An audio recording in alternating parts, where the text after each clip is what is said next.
This is the all-new 2018 Mitsubishi Eclipse, but because it's a crossover, they appended the word cross at the end.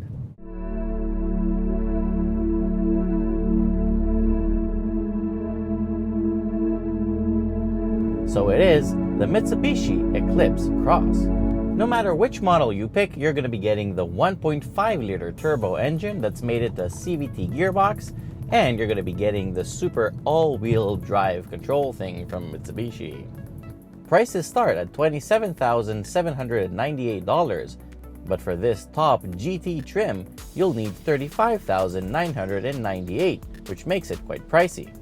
It is a roomy compact proposition with a really good looking front end. However, all I see in the rear is the new Pontiac Aztek.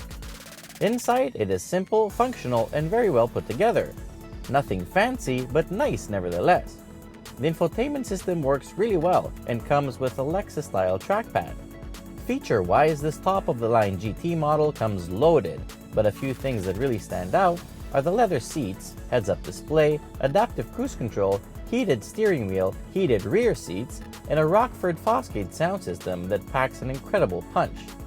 There are three things that I really wanted to see though, and that's hill descent control, memory seats, and a power liftgate. But Roominess is really good, minus rear headroom that's a bit tight for people over 6 feet tall.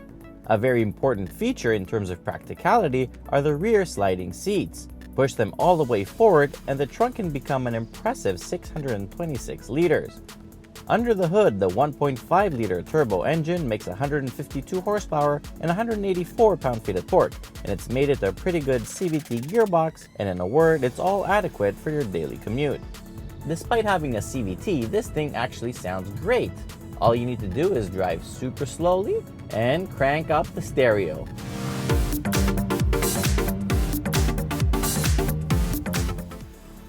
The CVT comes with a sport mode that simulates 8 speeds. However, if you do that, somehow it sounds even worse with all that slipping.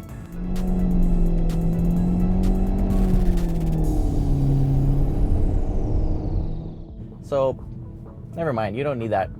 But I have to say that I really like the column-mounted paddle shifters.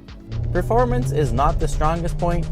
0 to 100 lasts about as long as a lunar phase cycle, but it is very economical. You can easily average about 9.5 liters per 100 kilometers, and that's way better than the competition. Handling and comfort are really well balanced. It feels pretty capable in the turns despite the pretty intense body roll.